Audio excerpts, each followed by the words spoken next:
On today's Bible reading, we progress in the book of Psalms from chapter 119 from verse 1 to 88, and also 1 Corinthians chapter 7 from verse 20 to 40, starting with 1 Corinthians chapter 7 from verse 20. Each of you should remain as you were when you accepted God's call. Were you a slave when God called you? Well, never mind. But if you have a chance to become free, use it. For a slave who has not been called by the Lord is the Lord's free person. In the same way, a free person who has been called by Christ is a slave. God bought you for a price, so do not become slaves of people. My friend, each of you should remain in fellowship with God in the same condition that you were when you were called.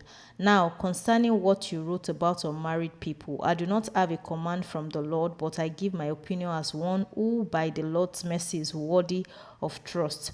Considering the present distress, I think it is better for a man to stay as he is. Do you have a wife? Then don't try to get rid of her. Are you unmarried? Then look for a wife. But if you do marry, you haven't committed a sin. And if an unmarried woman marries, she hasn't committed a sin. But I would rather spare you for the everyday trouble that married people will have. What I mean, my friend, is this. There is not much time left, and from now, unmarried people should live as though they were not married. Those who weep as though they were not sad. Those who laugh as though they were not happy. Those who buy as though they did not own what they bought. Those who deal in marital goods as though they were not fully occupied with them. For this world it is now will not last much longer. I would like you to be free from worry. An unmarried man concerns himself with the Lord's work because he is trying to please the Lord. But a married man concerns himself with the worldly matters because he wants to please his wife, and so he is pulled in two directions. An unmarried woman or a virgin concern himself with the Lord's work because she wants to be dedicated both in body and spirit. But a married woman concerns herself with worldly matters because she wants to please her husband. I am saying this because I want to help you. I am not trying to put restrictions on you. Instead, I want you to do what is right and proper and to give yourself completely to the Lord's service without any reservation. In the case of an engaged couple who have decided not to marry, if the man feels that he is not acting properly towards the young woman, and if his passions are too strong and he feels that they ought to marry, then they should get married as he wants to. There is no sin in this. But if a man, without being forced to do so, has firmly made up his mind not to marry, and if he has his will under complete control and has already decided in his own mind what to do, then it does well not to marry the young woman. So the man who marries does well, but the one who doesn't marry does even better.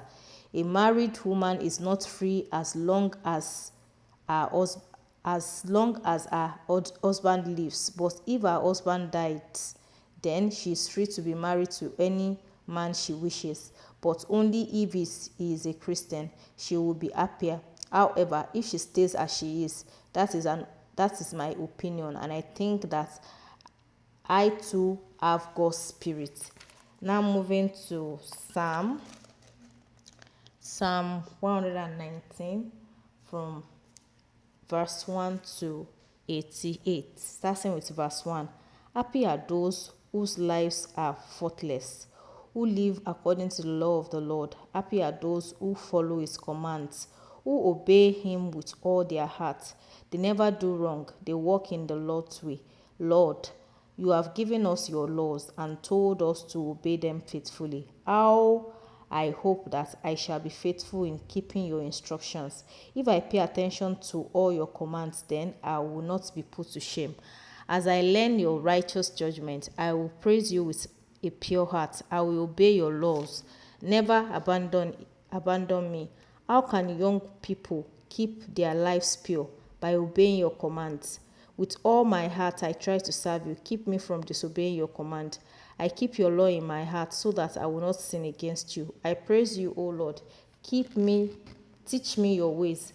I will repeat aloud all the laws you have given. I delight in following your commands more than in having great wealth. I study your instruction. I examine your teachings. I have pleasure in your laws. Your commands I will not forget. Be good to me, your servant, so that I may live and obey your teachings. Open my eyes so that I may see the wonderful truths in your law. I am here on earth for just a little while. Do not hide your commands from me. My heart aches with longing. I want to know your judgment at all times. You reprimand the proud. Cause are those who disobey your commands. Free me from their insult and scorn, because I have kept your laws.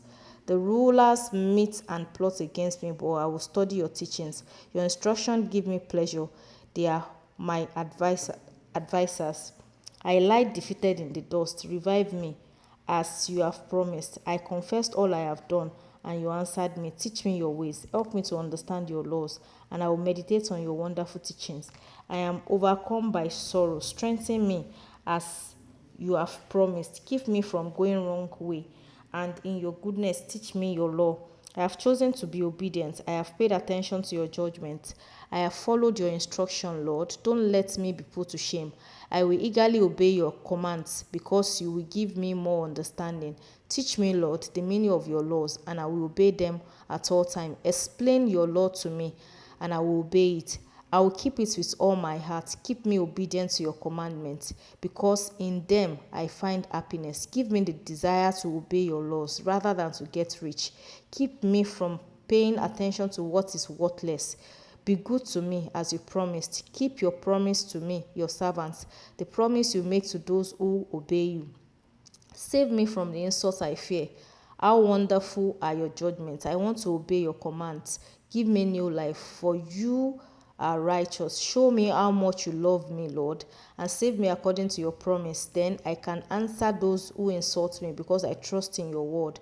Enable me to speak the truth at all times, because my hopes is in your judgment. I will always obey your law forever and ever. I will live in perfect freedom, because I try to obey your teachings. I will announce your command to kings, and I will not be ashamed. I find pleasure in obeying your commands, because I love them. I respect and love your commandments. I meditate on your instruction. Remember your promise to me, your servant. It has given me hope. Even in suffering, I was comforted, because your promise gave me life. The proud are also scornful of me, but I have not departed from your law. I remember your judgments of long ago, and they bring me comfort, O Lord. When I see the wicked breaking your law, I am filled with anger. During my brief earthly life, I compose songs about your command. In the night, I remember you, Lord, and I think about your law. I find my happiness in obeying your commands.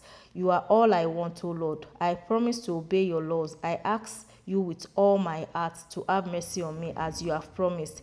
I have considered my conduct, and I promise to follow your instruction without without delay. I hurry to obey your commands. The wicked have laid a trap for me, but I do not forget your law. In the middle of the night, I wake up to praise you for your righteous judgment. I am a friend of all who serve you, of all who obey your laws. Lord, the heart is full of your constant love. Teach me your commandments. You have kept your promise, Lord, and you are good to me, your servant. Give me wisdom and knowledge, because I trust in your commands. Because before you punish me, I used to go wrong, but now I obey your word. How good you are, how kind. Teach me your commands. The proud have told lies about me, but with all my heart I obey your instruction. They have no understanding, but I find pleasure in your law. My punishment was good for me, because it made me learn from your commands. The law that you gave means more to me than all the money in the world. You created me, and you keep me safe. Give me understanding, so that I may learn your laws. Those who honor you will be glad when they see me, because I trust in your promise. I know that your judgments are righteous, Lord, and that you punish me because you are faithful. Let your constant love comfort me, as you have promised me, your servant. Have mercy on me. I will live, because I take pleasure in your law. May the proud be announced for falsely accusing me. As for me, I will meditate on your instruction. May those who honor you come to me, all those who know your commands.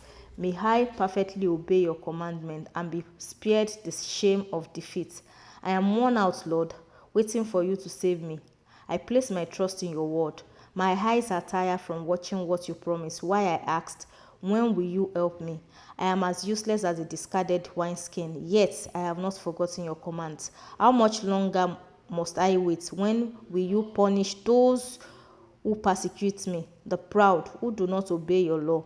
Have dug pits to trap me. Your commandments are all trustworthy.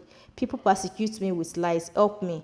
They have always almost succeeded in killing me, but I have not neglected your commands because of your constant love. Be good to me so that I may obey your love.